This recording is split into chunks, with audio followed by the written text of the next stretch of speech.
안녕하세요. 저는 얼마 전 기막힌 이유로 이혼을 하고 딸아이 하나와 둘이 살고 있는 싱글맘입니다. 이혼한 전 남편과 시댁 식구들은 뻔뻔하다라는 단어가 사람의 얼굴을 하면 저희 시댁 식구들이 아닐까 할 정도로 놀라울 만큼 얼굴에 철판을 깐 사람들이었어요. 하지만 그런 면모를 결혼하기 전까지는 정말 전혀 몰랐어요. 그냥 약간 예민한 시모, 그리고 약간 푼수 같은 시부, 그냥 그런 사람들인 줄만 알았거든요. 그런데 남편까지도 그렇게 우유부단하고 박쥐 같은 인간인지 제가 몰라봤던 거죠. 저희 어머니는 결혼 전 연애를 할 때 힘든 일을 한 번씩은 겪어봐야 그 사람에 대해 알 수 있다고 생각하는 사람이었습니다. 하지만 저희에게 그렇게 크게 힘든 일이 있지도 않았고 도리어 굉장히 일사천리로 빠르게 결혼이 진행됐던 것 같아요.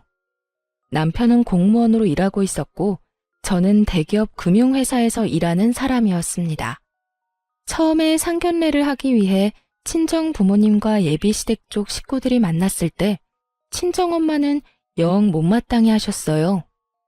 딸, 너희 시어머니 될 뿐 말이지. 인상이 너무 안 좋아. 늙으면 살아온 가정이 얼굴에 기록된다고 하거든. 그런데 얼굴이 힘든 것도 아니고 너무 신경질적인 표정이야. 너 진짜 괜찮겠니? 말해보니까 더더욱 그런 생각이 든다. 말에 뾰족뾰족 가시 있는 것이 너 결혼하고 힘들까봐 걱정이네. 그래? 나한텐 그렇게까지 예민하게 말씀 안 하시는데. 친정엄마의 말에 친정아버지가 친정어머니를 나무라셨어요. 거 허튼 소리 좀 그만해. 사위들 총각은 성격 좋기만 하던데 뭘. 우리 딸 사랑한다니 무슨 일 있더라도 서로 잘 도우며 해결할 수 있겠지. 뭐 벌써부터 걱정하고 난리야? 애 결혼이 장난도 아니고 아니다 싶으면 빨리 정리하는 것도 한 방법이죠. 결혼은 신중하게 생각하는 게 맞아요. 네 남편 될 사람은 그리 안 보이기는 하는데 어른들이 참 인상이 별로라 걱정이야. 엄마, 걱정하지 마. 힘든 일 있으면 그 사람이랑 같이 이겨낼게. 그리고 우리 시부모님들 나한테 그렇게 깐깐하게 구는 사람들 아니셔. 네가 그렇다면 다행이긴 한데 엄마는 영 탐탁치 않는구나. 그런 엄마의 걱정에도 저는 아무런 걱정이 없었어요. 남편은 참 좋은 사람이었으니까요. 분명히 시댁과의 일이 생겨도 남편이 지켜줄 거라고 생각할 정도로 말이죠. 하지만 결혼하고 얼마 지나지 않아 제가 얼마나 안일하게 생각했는지 알게 됐어요. 저는 연봉이 꽤 높은 상태였어요. 공무원이 남편보다 돈을 더 잘 벌었거든요. 그래서 저는 제 일에 애착을 가지고 있었어요. 솔직히 돈을 많이 벌어서가 아니라 그 일과 직장이 너무 저랑 궁합이 좋았기도 했어요. 그래서 일을 그만둘 생각은 전혀 없었어요. 임신을 하고 출산을 하더라도 말이죠. 그 부분에 대해서는 남편과 굉장히 많은 이야기를 나누었답니다. 결혼 전에도 물론이고 결혼 후에도 물론이고요. 남편은 제가 직장을 가져서 돈을 벌어주는 것이 좋다고 이야기를 했고, 육아는 자기도 충분히 도움이 될 수 있을 거라고 호언장담했죠. 저는 남편 말을 믿었습니다. 본인이 할 수 있다고 하니까요. 그런데 상황이 닥쳐봐야 아는 거예요. 막상 아이를 가지고 나니 슬슬 불안한 마음이 들기 시작했습니다. 제 배는 이미 가득 불러오는데 남편은 여전히 집안일을 도울 생각도 없어 보였어요. 애가 생기면 잘하겠다느니, 애가 생기면 자기도 달라지겠다느니 그런 말을 연신 뱉어냈지만 실상은 전혀 도움이 되지 않았죠. 그런데 그런 남편의 문제는 정말로 아주 사소한 일이었어요. 그 다음에 터질 일에 비하면요. 아이를 낳기 위해 출산 휴가를 쓰고 예정일을 며칠 앞둔 어느 날, 시어머니에게 전화가 왔습니다. 네, 어머님. 너 내가 하라는 대로 했니? 어머니, 제가 말씀드렸지만 제 직장은 복지도 좋고 돈도 많이 주는 좋은 직장이에요. 섣불리 나왔다가 다시 돌아가지 못하면 저만 손해라서요. 육아휴직 기간도 충분하고. 솔직히 어머님이 왜 저한테 일을 그만두라고 하는지 아직까지 잘 모르겠네요. 저는 시모의 전화를 받고 머리가 지끈거리는 기분이었습니다. 시모가 하는 말은 간단했어요. 이제부터 애를 키워야 할 테니 일을 그만두라는 거였죠. 그렇지만 이미 저희 부부 사이에 이야기가 다 끝난 상황이었어요. 그런데 시모는 일까지 그만두라며 난리였습니다. 저는 당연히 거절을 했고요. 너 애 키우는 게 장난처럼 보이니? 일하면서 애를 키울 수 있을 것 같아? 내가 보기엔 너 절대 그렇게 못해. 애 하나 키우는데도 엄청난 힘과 시간이 드는 거야. 내가 하는 말 잔소리처럼 듣지 말고 육아휴직이니 출산휴가니 그런 거 쓰지 말고 바로 퇴직해라. 그게 너한테 더 좋을 일이다. 우리 아들이 돈을 못 버는 것도 아니고 명망 있는 직장에 돈도 충분히 벌어오는데 넌 왜 이렇게 고집을 피워? 결국 이런 식으로 시작된 시모와의 대화는 언제나처럼 고구마 100개를 먹은 것처럼 답답하게 끝나고야 말았어요. 아무리 제가 이야기를 해도 듣지를 않더군요. 시모야 평생을 시부의 그림자로 살며 일도 안 하고 전업주부로 살아와서 모르겠지만 솔직히 돈을 벌려고 일하는 거였으면 저도 당장에 때려치웠겠죠. 하지만 너무 복지도 좋고 저하고도 잘 맞는 직장이었거든요. 굳이 떠나고 싶은 마음도 없었고 저도 아이를 키우는 것만큼 직장 생활도 중요하다고 생각하는 사람이었거든요.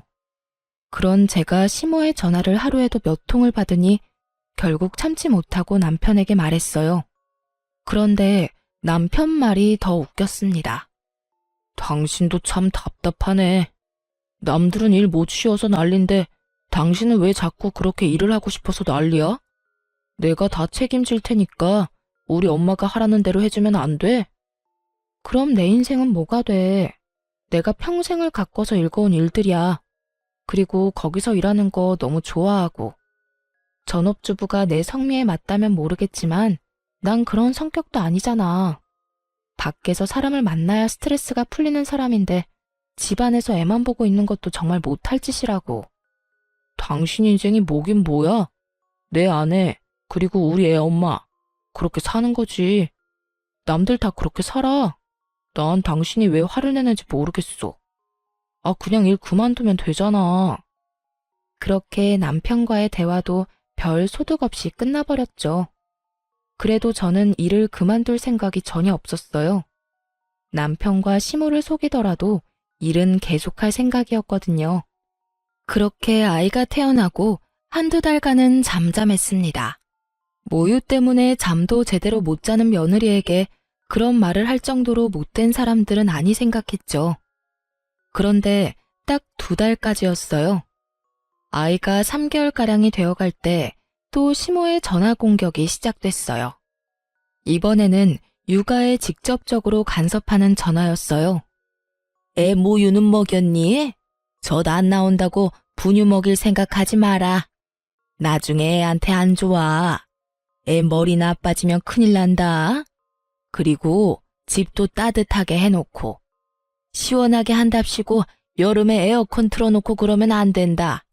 그리고 절대로 애 눕혀놓고 흔드는 기계 같은 건 함부로 쓸 생각 말고. 엄마가 안아야 해. 엄마가. 정서적으로도 안 좋고 흔들리면서 뇌라도 다치면 어떡하니? 또 유모차 같은 건 좋은 걸로 사. 돈 아끼지 말고. 그리고 너 일 그만둔 거 맞긴 하니? 절대로 일한다고 설치지 마라. 애 3살 때까지는 엄마가 보는 게 맞는 거야. 아니, 그 이후로도 엄마가 계속 보는 게 맞지. 끊임없이 아이 육아 그리고 제 퇴직과 관련된 간섭이었어요. 그것이 맞는 말이더라도 매일 10통이 넘는 전화를 받으면요. 이게 걱정이라는 생각이 전혀 안 들거든요. 와서 돌봐줄 생각은 없으시면서 매번 말로 사람을 채근하며 애가 아프기라도 하면 제 탓인 양 말하는 걸 보고 정말 스트레스를 엄청 받았어요. 그 뒤로는 전화도 걸러서 받았어요. 몇 번 받지 않은 적도 있었죠. 그럴 때마다 애가 귀가 예민해서 벨소리가 날 때마다 깨기 때문에 무음으로 해놨다고 했어요. 그렇게 애가 8개월쯤 되자 점점 저도 힘들어졌어요. 애 키워보신 분들은 잘 알 거예요. 애가 아무리 말을 잘 들어도 함께 있는 게 행복해도 몸이 힘들고 축나는 건 어쩔 수 없다는 걸요. 차라리 일을 하는 게 더 낫다 싶을 때가 있다는 걸요. 저도 그랬어요. 게다가 시모의 전화 때문에 오기도 생겼거든요. 저렇게 일 그만두라고 하면 일이 하고 싶어지더라고요. 그래서 가까이 사는 친정엄마에게 고민 상담을 좀 했어요. 친정엄마가 그러더군요. 그래, 네가 도와줄 사람이 없다면 또 모를까. 이렇게 든든한 엄마가 있는데 걱정하지 마. 내가 귀여운 손녀 잘 키워줄 테니까 걱정하지 말고. 너무 고마운 마음에 매달 돈도 드리고 애가 어린이집에 들어갈 13개월까지만 봐달라고 했죠. 만 1살이 되면 어린이집 보낼 생각이었거든요. 그렇게 일에 복귀를 하니 정말 좋더군요. 집안에 있을 때는 애 때문에 집안일 때문에 이래저래 신경을 많이 쓰고 스트레스도 받았는데 일을 하러 오니 스트레스를 받을 일이 없더군요. 저만 잘하면 크게 문제 생길 일이 없는 게 일이잖아요. 그런데 제가 멋대로 일을 시작했다고 생각한 건지 시모가 제게 전화를 시도 때도 없이 걸기 시작했어요. 그런데 이번에는 새벽이며 한밤중이며 가리지 않았던 거예요. 아이 때문에 전화를 했을 때는 거의 대부분이 낮이었거든요. 그런데 일을 시작하고 나니 밤 11시, 새벽 4시 일을 하고 있는 시간까지 하루에 20통 넘게 제가 전화를 받을 때까지 하실 때도 있었어요. 나는 걱정이다. 너 이렇게 일한다고 설치다가 나중에 애한테 집중 못할까봐 걱정이고 네가 돈 많이 버는 거야 내가 알지만 아들만 벌어도 되는데 왜 자꾸 너까지 설치는지. 그냥 집에서 쉬면서 애나 보면서 내조나 하렴. 너까지 밖으로 나돌아다니지 말고. 받을 때마다 이 용건이었어요. 누군가 들으면 굉장히 차분히 타이르는 말투였죠. 그리고 어떤 사람들이 들으면 참 며느리를 쉬게 해주려 노력하는구나 싶을 정도였죠. 하지만 그 의도는 전혀 그런 것이 아니었어요. 아이를 위해 제 인생을 희생하는 게 맞는 거다 라며 거의 세뇌 수준으로 말하고 있는 거였죠. 게다가 새벽과 한밤중에 전화해서 그러는 건 정말 말도 안 되는 일이잖아요. 저도 이쯤 되니 무슨 조치를 취해야겠다는 생각이었어요. 새벽이나 한밤중에 시모에게 전화가 오면 남편에게 전화를 바꿔줬어요. 한창 잘 자는 남편을 깨워서 말이죠. 처음에는 남편도 시모에게 차분히 이야기했어요. 장모님이 애 잘 봐주셔서 포동포동하게 살도 많이 쪘고 와이프 일하는 것도 경제적으로 도움이 많이 되니 좋다고 말이죠. 그렇지만 그렇게 말해도 그때뿐이었어요. 그 다음에도 똑같은 용건으로 전화가 오고 전화가 올 때마다 제가 남편을 깨우니 남편이 울컥하며 제게 한마디 하더군요. 엄마가 당신한테 전화하는 건데 왜 자꾸 나한테 바꿔주는 거야? 나도 잠 좀 자자. 자, 누가 자지 말래? 근데 당신 어머니가 했던 이야기하고 또 하고 또 하는데 그럼 내가 어떡해. 우리 엄마 같았으면 스팸 처리하고 무음 처리하고 안 받으면 그만이지만 시어머니잖아. 안 받았다가 또 무슨 잔소리를 어떤 식으로 들을 줄 알고 그래? 불만이면 당신이 어머님한테 잘 이야기해서 그런 시간에는 전화 안 오도록 하면 되는 거 아니야? 그러게. 그냥 엄마 하는 말 들었으면 되잖아. 괜히 당신이 일한답시고 난리치는 바람에. 그럼 매달 부모님 용돈 누구 돈으로 줘? 일 그만두고 양가 부모님한테 드리는 용돈 드리지 말까? 제 말에 남편 놈 입이 꾹 다물어지더군요. 아무리 남편 직장이 안정적이면 뭐해요. 혼자 벌어서 살 수 있을 만큼 대한민국이 녹록한 곳은 아니잖아요. 둘이 벌어도 쪽박차기 십장인 곳에서 왜 벌이라니. 게다가 애가 크면 돈 들 곳이 더 많은데 어떻게 제가 일을 그만두나요? 제 말에 남편도 맞는 말이다 싶었는지 더 이상 대꾸도 하지 않고 입만 삐죽거리고 있더군요. 그걸 보고도 모른 채 했어요. 시모가 잘못하는 거 아들이 바로잡아야 하는 게 맞는 거죠. 그렇게 그날 새벽 3시에도 어김없이 시모에게 전화가 왔어요. 남편 바꾸지 말라는 말에도 저는 대답 없이 남편을 깨웠어요. 남편은 전화를 받자마자 버럭 화부터 냈어요. 어머니, 우리 일은 우리가 알아서 할 테니까 제발 연락 좀 그만하세요. 그리고 할 이야기 있으면 사람이 깨어 있을 때 좀 하시라고요. 이게 도대체 무슨 짓이에요? 사람 잠도 못 자게 괴롭히고. 아니, 왜 소리를 지르고 그래? 이 엄마는 걱정이 돼서 그런 거지 않니? 남의 손에 맡겨놓고 걱정도 안 되니? 남의 손. 시모에게 장모라는 존재는 남인 거였어요. 그렇다고 시모가 우리 애를 봐준 적은 단 한 번도 없었거든요. 제가 약속이 있어서 한 번씩 연락을 해서 애 좀 봐달라고 하면 그럴 때는 언제나 바빠서 못 봐준다며 빠져나가 놓고는 입으로 간섭은 얼마나 하시는지. 그러면 어머니가 애 맡아주실래요? 전화만 해서 달달 볶는다고 뭐가 달라져요? 그리고 와이프 직장 그만두는 것도 제발 이제 그만하세요. 저희 부부 사이에서 이야기 다 끝났고 두 분께 드리는 용돈도 아내가 돈 벌고 있으니까 드릴 수 있는 거예요. 일 그만두게 하고 싶으면 그것부터 끊을 테니까 아버지하고 잘 상의하시고요. 제가 돈 벌어도 요즘 물가 생각하면 아내도 돈 버는 게 맞는 것 같아요. 그러니까 앞으로 퇴사하라는 말 하실 거면 전화하지 마세요. 아시겠어요? 남편이 한 말을 듣고 시모가 역정을 내더군요. 네가 어떻게 나한테 그런 말을 할 수가 있어? 며느리가 너한테 시켰지? 그런 말 하라고. 그게 아니고서야 내 아들인 네가 나한테 그런 말을 할 수가 없는 거야. 며느리를 잘 들인 줄 알았는데 이렇게 고집세고 남편 닥달하는 여자인 줄 알았으면 내가 너희 결혼을 허락을 안 하는 건데. 그리고 제 탓까지 확실하게 마무리하더라고요. 남편이 힐끔 제 눈치를 봤어요. 조용한 새벽에 소리치는 시모 목소리가 폰 너머로 들리지 않을 리가 없었죠. 어머니, 그런 거 아니에요. 저희끼리 이야기 끝났으니까 어머니도 더 이상 간섭하지 말라는 거예요. 저희 부부끼리 알아서 할 테니까 걱정이 되더라도 맡기시고요. 그리고 제발 새벽에 전화하지 마세요. 예? 그렇게 남편이 시모에게 확실하고 냉정하게 말하고 나자 드디어 시모는 제게 연락을 끊었어요. 그리고 저에게 아무런 말도 못했죠. 저는 모르는 척 했어요. 시모는 저를 볼 때마다 한숨을 쉬며 하고 싶은 말을 삼키는 모양이었어요. 차라리 낫다고 생각했어요. 입 밖으로 꺼내지 않으면 그렇게 수십 통의 전화를 하지만 않으면 제가 스트레스를 받을 일도 없으니까요. 그렇지만 시모가 별 문제 없으니 이번에는 시부가 저를 괴롭히더군요. 며느라가 일도 이제 시작하는 거 보니 몸도 많이 좋아진 것 같은데 둘째는 언제 가질 생각이냐?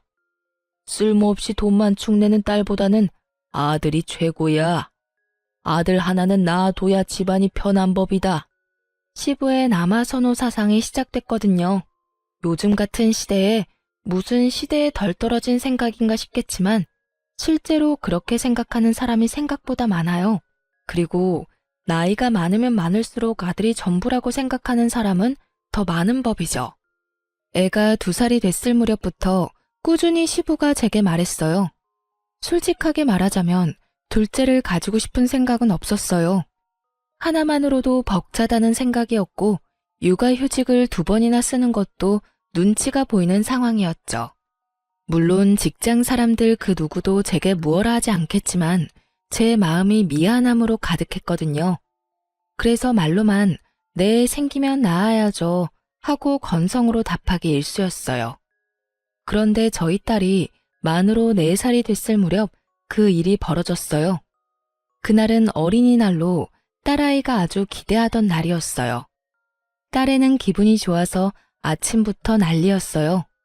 가고 싶다고 노래를 부르던 동물원을 일찍 갔다가 오후에 시댁으로 향했어요. 시동생도 아들이 하나 있는데 어린이날이라 아들 데리고 시댁으로 온다고 했거든요. 그러니 저희도 오랜만에 시조카 얼굴도 볼 겸 시댁으로 간 거였어요. 그전에는 어린이날에도 저희끼리 보냈기에 갈 일이 없었어요. 그렇지만 시동생이 조카를 데리고 온다는데 계속 저희만 안 가는 것도 좀 그래서 애를 데리고 갔던 거예요. 그런데 거기서 정말 어이없는 일을 당했어요. 아무리 남자아이에 대한 사랑이 넘치는 시부라도 애가 있는 앞에서 대놓고 차별을 할 거라는 생각은 안 했거든요. 그런데 정말 대놓고 딸과 시조카를 차별하더라고요. 아이고, 우리 손주, 어서 와라. 이 할아비가 너 주려고 장난감 사놨지? 자, 여기 받거라. 뭘 좋아하는지 몰라서 여러 개 사놨다. 그리고 이것도 받고 할아비가 주는 돈이다. 허튼 데 쓰지 말고 꼭 사야 하는 거 있을 때만 쓰렴. 알았지? 그리고 간식 먹고 싶으면 네 간식 사놨으니까 가서 먹고. 할아버지, 고맙습니다. 시조카만 아주 기분이 좋아서 난리더군요. 그걸 바라보는 딸도 자신에게 올 장난감을 기대하고 어깨를 들썩들썩하고 있었어요. 저와 남편이 어린이날 선물로 장난감을 사주긴 했지만 사촌 오빠와 할아버지의 모습을 보니 기대를 할 수밖에 없었던 것 같아요. 그런데 시부는 저희 딸은 무시하고 저한테 이야기하더군요. 너도 왔냐? 그래, 둘째는 준비하고 있어. 이번에는 의사한테 이야기해서 신경 좀 잘 써달라고 하거라. 집에 아들이 있어야 하는 법이야. 그래도 네 남편이 장남인데 딸랑 딸 하나면 나중에 재산은 어떻게 지낼 셈이냐? 내년에는 아들 낳을 수 있도록 힘 좀 써봐. 일만 하지 말고. 알았지? 저는 대답 대신 딸아이를 앞으로 내밀었어요. 딸, 할아버지한테 인사드려. 그래, 잘 쉬다 가거라. 시부는 딱 그 한마디만 하고 휙 자리를 뜨더군요. 도련님네 가족들도 있었는데 저는 기분이 팍 상했어요. 어린이날 찾아온 손자에게는 어화둥둥 장난감이며 용돈이며 간식이며 왕창 사다 주며 좋아하던 시부가 저희 딸에는 안아주지도 않는 그 모습이 너무 속상했거든요. 열받은 제가 표정 관리를 못하자 시부가 슬쩍 저를 보더니 제 딸에게 한마디를 더 거들었어요.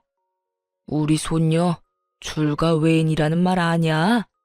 어차피 너는 크면 우리 집안에서 나갈 사람이라 쓸데없이 돈 쓸 필요가 없다. 우리 집에 와서 어린이날이랍시고 뭐 받을 생각하지 말거라.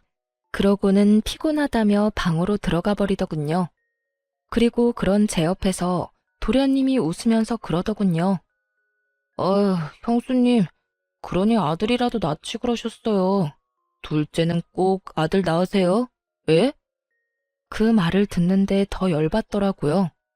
둘째를 아들을 낳은들 지금 제 안에 있는 딸애가 이렇게 상처를 받았는데 생기지도 않은 둘째를 들먹이는 것도 웃겼고 이 상황을 우스갯소리처럼 넘기려는 도련님의 행동도 정말 무신경한 일이라는 생각이 들었죠. 결국 열받아서 상처 입은 딸애를 데리고 시부모에게 인사도 하지 않고 나와버렸어요. 저 지독한 남아선호 사상 때문에 제 딸에게 상처를 주고 싶지 않았어요. 앞으로 2번 다시 안 올 거야. 남편에게 말하고 친정으로 애를 데려갔어요. 저희 친정은 제 딸이 첫 손주이기도 하고 어릴 때부터 봐주셔서 그런지 무척 좋아해 주셨거든요. 역시나 좋아해 주셨어요. 장난감도 많이 준비해 주셨고 요즘 아이가 좋아하는 예쁜 드레스에 딸애가 좋아하는 음식으로 저녁까지 만들어 두셨더라고요. 행복하게 웃는 딸 모습을 보며 이게 정상적인 거 아닌가 하는 생각을 했죠.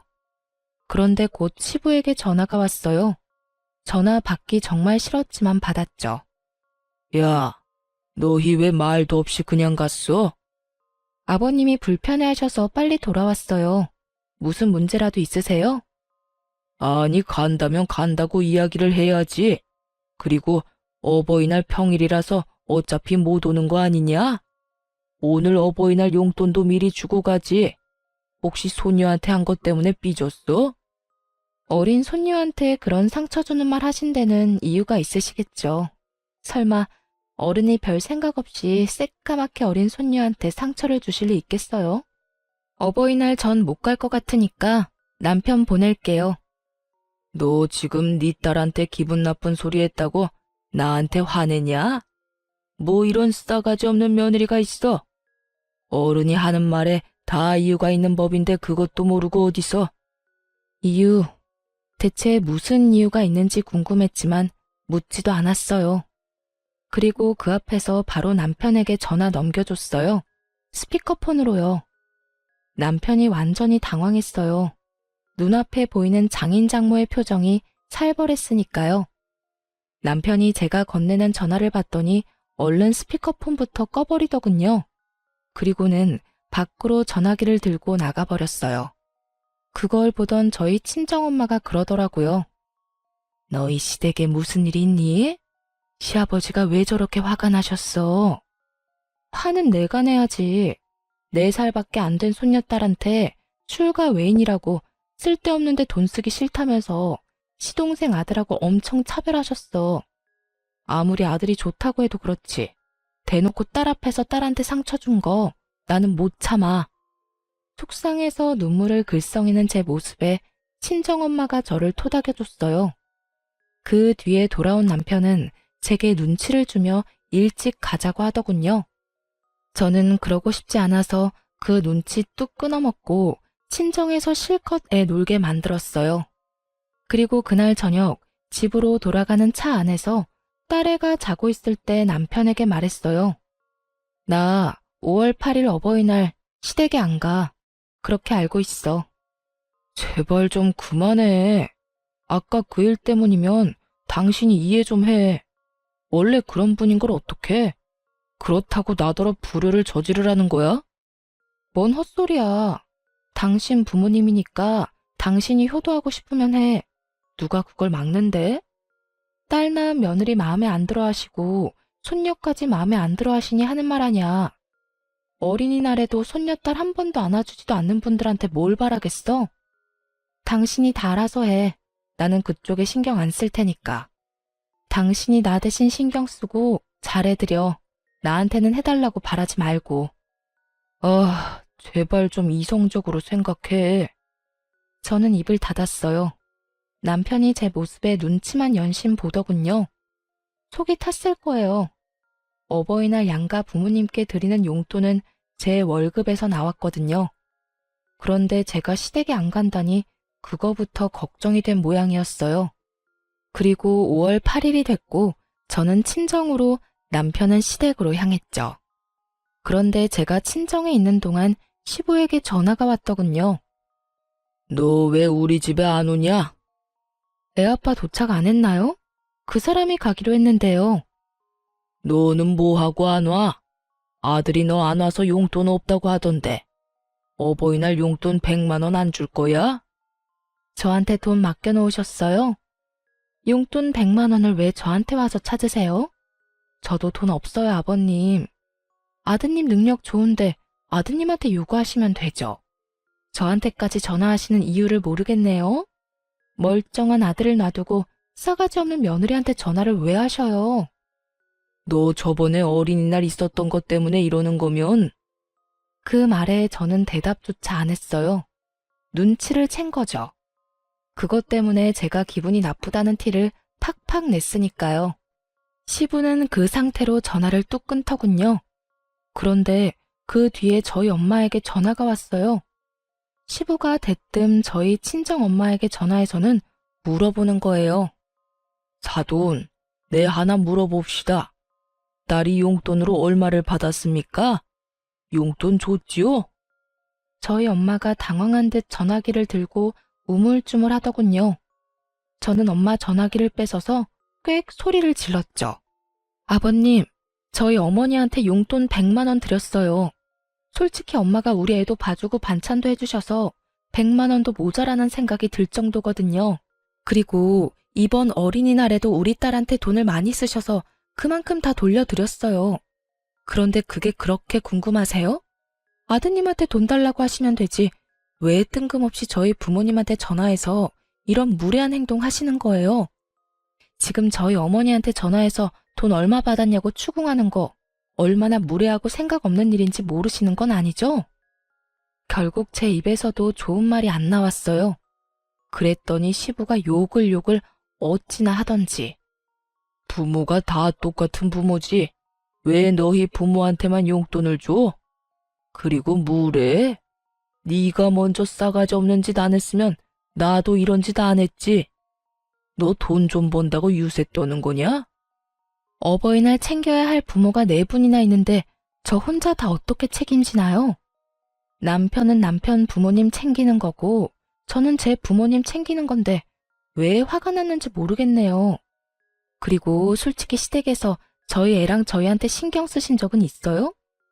어린이날에도 어린애들 차별하는 거 보고 기도 안 찼는데 이제는 전화와서 당당하게 용돈까지 요구하시고 필요하면 제 남편한테 말씀하세요. 그리고 제가 싸가지 없는 짓을 왜 했는지 잘 생각해 보세요. 나이값도 못하고 손녀딸한테 출가 외인이네 어쩌네. 애 상처받는 소리만 하는 것도 열받는데 뭐 좋다고 용돈까지 드리겠어요? 안 그래요? 다 됐고 용돈은 이제 아드님한테 달라고 하세요. 아드님. 결국 저와 시댁은 건널 수 없는 강을 건넜어요. 남편이 제 행동에 어떻게 반응할지 몰랐지만 만약 제 생각과 정반대로 행동할 경우에는 이혼을 하겠다고 이미 다짐한 상태였죠. 역시나 그날 저녁 남편이 와서 제게 하소연하더군요. 대체 아버지랑 왜 싸운 거야? 애한테 서운한 소리 했다고 삐진 거 치고는 너무 일을 크게 벌렸잖아. 나는 솔직히 당신이 왜 이렇게 화내는지 모르겠어. 그냥 듣고 한 귀로 흘리면 되잖아. 근데 왜 그래? 나야 한 귀로 듣고 한 귀로 흘릴 수 있지. 그런데 내 딸은? 내 딸이 들어야 했던 그 어이없는 말들은 뭔데? 지금이야 의미도 모르는 일이지만 이미 애는 시댁 어른들이 자기를 사랑하지 않는다는 걸 알잖아. 그 와중에 전화까지 와서 용돈까지 요구를. 내가 당신 부모님은 당신이 책임지랬지. 용돈 하나 안 드리고 뭐 한 거야? 요새 나도 일이 좀 있어서 돈을 많이 쓰는 바람에 일단 진정하고 부모님한테 갔다 오자. 아버지가 당신이랑 같이 오래. 가서 뭐 하게? 욕 얻어먹고 올 거면 내가 왜 가? 난 싫어. 당신이나 가. 나 앞으로 시댁에 발도 안 디딜 거니까 그렇게 알고. 며느리가 시댁에 안 가면 어떡해? 요즘은 그런 집도 많아. 왜 내가 내 기분 잡쳐가면서 시댁에 가야 해? 그리고 용돈 때문이면 더더욱 안 가는 게 맞지. 남편은 화가 난 듯 저를 쳐다봤지만 저는 쳐다보지도 않았어요. 시댁과는 이참에 인연을 끊는 게 맞다 싶었으니까요. 그런데 그 인연이 끈질기게 저와 시댁을 다시 붙여놓더군요. 남편이 하루는 제게 그러더군요. 당신이랑 우리 부모님 사이가 너무 안 좋아서 내가 생각해봤는데 합가 한번 해보는 건 어때? 저는 경악했어요. 합가라니. 서로 꼴 보기 싫어서 이렇게 난리인데 합가라는 말을 하는 남편이 제정신인가 싶었죠. 미쳤어? 나 죽는 꼴 보고 싶으면 합가해. 나는 절대 못해. 합가하고 싶으면 이혼하고 당신이나 해. 이혼을 언급하며 저는 확고하고 정확하게 합가를 하지 않겠다고 말했어요. 그런데 남편이 그러더군요. 부모님 부양하는 것도 자식된 도리로 당연한 거야. 그러니까 합가 진지하게 생각해봐. 합가는 절대 안 된다고. 빽 하고 소리를 질렀지만 기분이 너무 안 좋았어요. 분명히 합가를 어떻게든 하려고 할 것 같았거든요. 그래도 제가 가지 않는다면 어떻게 남편이 저를 강제로 데려갈 수 있겠어요? 그걸 생각하며 절대로 시댁에는 가지 않겠다고 생각하고 있었어요. 그런데 며칠 뒤 시부모가 저희 집으로 쳐들어왔어요. 들어온다 말도 없이 최소한의 짐만 들고 말이죠. 그것도 제가 일하러 간 사이에 짐 정리까지 다 끝내놓고 거실에서 느긋하게 TV를 보고 있더군요. 그걸 보고 말을 잃었어요. 왔냐? 배고프니까 어서 밥하거라. 남편은 제 눈을 못 마주치더군요. 합가 안 하겠다고 그렇게 말했는데 이미 남편 놈이 합가를 하겠다고 시부모에게 말한 모양이었어요. 제 허락도 없이 말이죠. 게다가 뻔뻔하기 짝이 없는 시부의 모습에 저도 충격을 받을 만큼 받았어요. 그 부모의 그 아들이라고 남편까지 제대로 한통속이었던 거죠. 참 믿을 놈 하나 없다 싶었네요. 게다가 제가 친정에서 애를 데리고 집에 들어온 시간이 저녁 8시였어요. 저희는 이미 친정에서 밥을 다 먹은 상태였고 남편에게 미리 문자를 했어요. 우리는 밥 먼저 먹고 갈 테니 당신은 알아서 해결하라고 말이죠. 그런데 여태까지 밥도 안 먹고 있다가 제가 오니 밥을 달라니 저는 아무 말 없이 남편을 쳐다봤어요. 당신 이거 뭐 하는 짓이야? 뭐가? 내가 말했잖아. 부모님이랑 합가하자고. 난 절대 안 된다고 했지. 야, 너 며느리가 시부모 부양하는 거 당연한 거 아니냐? 그리고 이미 아들이 우리 부양하겠다고 했어. 너한테는 선택권 없다. 네가 알아서 우리 수발 들어야 하는 게 맞는 거야. 어디서 여자가 남편 하는 일에 가타부타 말이 많아? 시부가 나서서 그렇게 말하더군요. 정말 듣기 싫은 그놈의 여자 소리, 시대에 떨어진 사고방식. 진짜 미쳐버리겠더라고요. 저는 남편에게 말했어요. 합가하지 않겠다는 내 말에도 억지로 합가한 거 이혼 사유로 확실한 것 같네. 이혼하자. 그런데 남편 놈이 묘하게 당당하게 굴더군요. 그러더니 폰을 딱 꺼내서 손에 올려두더니 뭔가 조작하더라고요. 곧이어 제 핸드폰에 알림이 떴어요. 그리고 저는 제 눈을 의심했습니다. 통장에 1억이 송금된 거 아니겠어요? 그 뒤로 2번이 더 들어왔어요. 총 2억 원이었죠.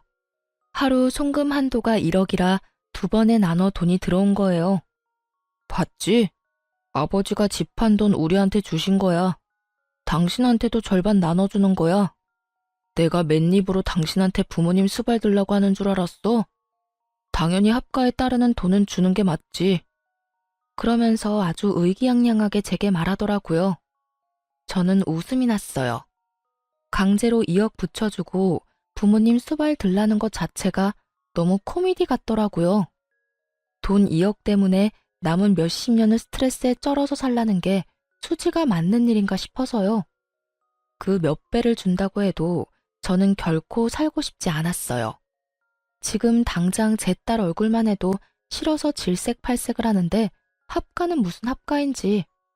그런데 남편 놈은 제가 당연히 받아들일 거라고 열심히 착각하고 김칫국 마시고 있더군요. 여보, 이제 합가에 대해서 다 이야기 된 거다. 알았지? 나도 많이 양보한 거야. 당신이 우리 부모님 수발 들 거니까 절반 떼어준 거지. 그리고 당분간 동생한테는 비밀로 좀 해줘. 동생이 또 알면 골치 아파. 남편이 동생 이야기를 꺼내자 아주 좋은 생각이 났어요. 도련님은 굉장한 구두쇠이기도 하고 주머니에 한 번 돈 들어가면 나오지도 않는 사람이었거든요. 게다가 얼마 전에도 시부에게 사업한다고 돈 빌려달랬는데 시부가 거절한 적이 있었어요. 저는 보란듯이 휴대폰에 은행 어플을 켜서 받은 돈을 전부 보냈어요. 그리고 남편에게 말했죠. 나 이 돈 필요 없어. 수발 안 들고 싶으니까 다시 돌려줄게. 여보, 다시 생각해봐. 2억이라고 2억. 부모님만 모시고 살면 2억인데 무슨 소리야? 너나 다 가져가고 너 혼자 부모님 모시면 되잖아. 왜 나한테 도움을 구해? 분명 말하는데 나는 싫다고 했어. 당신 도대체 왜 그래? 그냥 단순하게 비위만 맞춰드리면 되는 거잖아. 그거 하나 못하겠다고 이 난리야? 비위만 맞춰? 방금 못 봤어? 일하고 늦게 온 며느리한테 밥 달라고 삐약거리는 거 못 봤냐고. 거기다 너도 그래. 이 시간까지 부모님 식사도 안 차려드리고 나만 기다리고 있었잖아. 이게 수발드는 거야? 식모살이지. 제 말에 시부가 비아냥거리더라고요. 네가 싫어도 어쩔 거냐? 벌써 돈 받아 처먹었잖아. 네가 우리 모시는 건 당연한 거다. 하루 세 끼 따뜻한 밥 차리고 집안 청결하게 유지하고 집안일 하는 것까지. 그거 안 하겠다고 이혼하면 오히려 네가 위자료 내야 해. 전 돈 안 받았는데요. 지금 그 돈 방금 도련님한테 보냈어요. 아버님, 도련님네 아들 좋아하시죠? 저는 이 집안에서 둘째 낳을 생각 없으니까 이 집안 유일한 아들 손주랑 살면서 평생 노후 보내면 되겠네요. 제 말에 남편과 시부모 얼굴이 새파랗게 질리며 발을 동동 구르기 시작했죠. 아니, 그 돈을 왜 둘째한테 줘? 너 뭐 잘못 먹었어? 그래, 왜 동생한테 준 거야? 동생이 알면. 내가 도련님한테 이미 설명 다 했어. 아버님 수발 받고 싶어서 여기 왔고 나는 수발 들 생각 없으니까 그 돈 받고 수발 들어줬으면 좋겠다고. 수발 들 생각 없으면 아버님한테 돈 돌려드리라고 했는데 뭐 잘못된 거 있어? 태어난 제 말에 다들 한숨을 내쉬며 조급한 표정으로 시동생에게 전화를 하더군요. 다행히 시동생은 전화를 받지 않았어요. 2억을 꿀꺽할 것 같다는 두려움이 생긴 세 사람은 시동생 집으로 향했어요. 2억의 행방을 찾기 위해서 말이죠. 저는 그 사람들이 나가자마자 시동생에게 문자로 연락을 남겼어요. 아버님네 집 매매금이 4억이었던 것 같네요. 2억은 남편이 가지고 있는데 그거보다 더 많이 가지고 있을 수 있으니까 잘 알아보시고 그 돈 아버님한테 돌려주던지 아님 받고 시부모 책임지던지 해주세요. 합가하기 전에 이혼부터 할 것 같아서 방금 받은 2억 도로 보내드리는 거예요. 금방 정리될 문제는 아닐 테니 이 인간들이 일찍 돌아오지는 못할 거라고 생각했어요. 그 틈에 저는 현관 도어락 비밀번호부터 바꿨어요. 그리고 집안에 있던 시부모 물건들과 남편 물건들이 보이는 족족 모조리 현관 밖으로 던져버렸어요.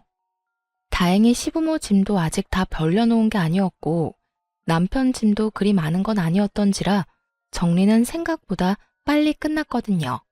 그리고 자정이 다 되어갈 때쯤 세 사람이 집으로 돌아왔더군요. 밖에 쌓인 짐과 바뀐 비밀번호에 놀란 세 사람이 저한테 전화를 하고 밖에서 문을 쿵쿵 두드리고 난리가 났더군요. 여보, 말로 해, 말로. 이렇게 갑자기 문 걸어 잠그면 어떡하자는 거야? 말? 당신은 나한테 말하고 그딴 짓 저질렀던 거야? 내가 분명히 싫다고 이야기했지. 그거 무시하고 돈 억지로 손에 쥐어주고 수발 들어라 마라 한 건 잘못 아니야? 당신은 진짜 선 크게 넘었어. 난 무조건 당신이랑 이혼할 거야. 상의 없이 합가하자며 부모 데려온 당신도 싫고 딸에 대놓고 차별하는 시아버지도 싫고 아침 새벽 가리지 않고 전화와서 간섭하는 시어머니도 싫어. 그래서 이렇게 우리 내보낸다고? 당신 너무하네. 그 집에 들어간 가전이랑 가구 내가 새로 다 해왔잖아. 1,500만 원이나 들었는데 나더러 그냥 가라고? 남편이 저희 집에 들어올 때 당시 있던 헝 가구들은 다 버리고 남편이 새로 싹 다 해왔거든요. 그때 거의 1,500만 원쯤 들긴 했어요. 저는 어이가 없어서 남편에게 말했죠. 내가 당신 부모님 용돈 챙겨드린 것만 해도 1,500 넘을걸? 그래, 좋아. 그 1,500 내가 줄 테니까 내일 우리 회사 앞으로 와. 저는 그 다음날 남편을 만나러 갔어요. 그런데 남편만 있는 게 아니더라고요. 시부모도 떡하니 앉아 있었어요. 저는 보자마자 1,500을 남편 계좌로 이체해줬어요. 여기 1,500. 어차피 나한테 돌아올 돈이니까 아깝지도 않네. 당신이 위자료로 나한테 돈 줘야 하는데 어차피 그걸로 주게 될 거니까. 잘 보관해뒀다가 나중에 그대로 돌려주면 되겠네. 그리고 이혼 소송 오늘 들어가기로 했어. 앞으로 그 이외의 일로 연락하지 마. 잠깐, 그렇게 그냥 가면 안 되지. 그 집 전세금도 재산 분할해야 하는 게 맞는 거 아니야? 너희 같이 산 기간이 5년이 넘는데 당연히 재산 분할도 해야지. 이 말이 나올 거라는 걸 예상은 했어요. 돈까지 시동생에게 뺏긴 이 사람들이 제 돈을 탐내지 않을 리가 없죠. 저는 그 사람들 눈앞에 종이 한 장을 꺼내 팔랑팔랑 흔들었어요. 이게 뭐야? 차용증이요. 제가 부모님께 돈 빌려서 그 집 전세금 마련했다는 증거요. 전세 나오면 그 돈 부모님한테 돌려드리게 되어 있어요. 뭐? 그딴 게 어딨어? 전세금이 꽤 커서 어머니한테 좀 부탁했어요. 5천만 원 넘게 현금 거래하면 증여세 내야 해서 차용증을 쓴 거죠. 그래서 이 집 계약 만료돼서 전세금 나오면 싹 다 친정에 다시 돌려줘야 해요. 사실 어머니에게 매달 용돈을 드리면서 그 용돈으로 원금을 차감하고 있는 중이었지만 그 이야기는 하지 않았어요. 그리고 예상대로 세 사람은 입을 틀어막으며 당황하더라고요. 그럼 너희 재산은? 아무것도 없어요. 모아놓은 것도 애 때문에 다 썼고요. 생활비다 부모님 용돈이다 많이 들어가서 남은 것도 없어요.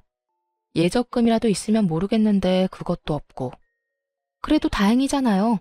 남편한테 아직 2억 남아있지 않아요? 그걸로 전세나 월세 장만해서 들어가면 되겠네요. 야, 너 이거 다 일부러 그런 거지? 둘째한테 돈 준 것도 전셋집 빚인 거 말 안 한 것도 일부러 그랬지? 우리 골탕 먹이려고. 무슨 소리 하시는지 모르겠네요. 골탕은 당신들이 나한테 먹인 거지. 얼마나 뻔뻔하고 얼굴에 철판을 깔았으면 하루에 전화를 수십 통을 하질 않나. 할아버지가 돼서 손주 상처 주는 말을 해대질 않나. 합가 싫다고 했는데 쳐들어와서 눌러앉질 않나. 누가 누구를 골탕 먹인 건데요, 지금?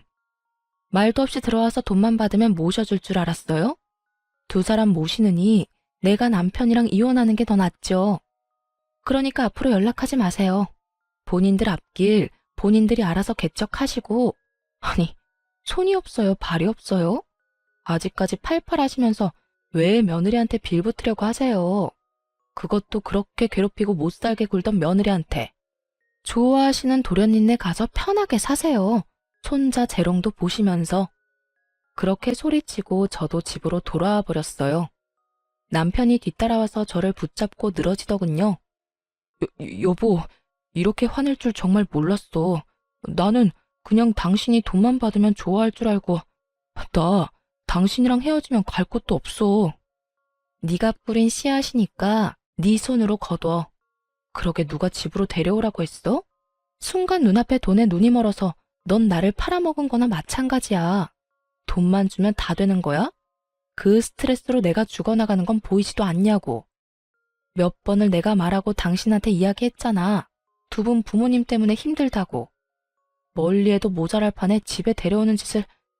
당신처럼 공감 능력 없는 인간하고는 도저히 못 사니까 죽든 말든 네 알아서 살아. 제발 셋이서 교대로 나 괴롭히지 말고.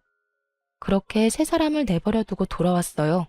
세 사람은 집 없이 결국 시동생한테 갔는데 시동생은 세 사람을 받아주지 않았다고 해요. 대신 시부모를 모시겠다고 이야기는 했다는데 오히려 시부모가 거절했다고 하더라고요. 합가 안 해도 되니 시부는 2억을 달라 말했지만 시동생도 한 번 물은 돈 절대 주지 않을 인간이거든요. 결국 시동생이 돈 안 주는 바람에 송사에 휘말리게 됐다고 하더라고요. 가족끼리 법적으로 네가 잘했니 못했니 아주 난리가 났더라고요. 시부는 남편에게 나머지 돈 내놓으라고 난리였고 남편은 그 돈 중에 일부를 그 짧은 기간 동안 주식으로 날려먹는 바람에 결국은 전세 하나도 못 얻고 그냥 월세방을 얻어서 살게 됐다고 해요. 그 이야기를 듣고 보니 참 웃기더군요. 제 손에 돈 강제로 쥐어주면서 수발 들도록 만든 사람들이 부양하겠다는 시동생에게 가지 않는 것도 웃겼죠. 왜 안 갔나 싶었는데 알고 보니 동서가 두 분을 모시는 걸 그렇게 반대했다고 하더라고요. 집에 들어오면 무조건 요양원 보내버리겠다고 했다니 결국은 시부도 시모도 시동생 집에 들어갈 생각도 못한 거죠.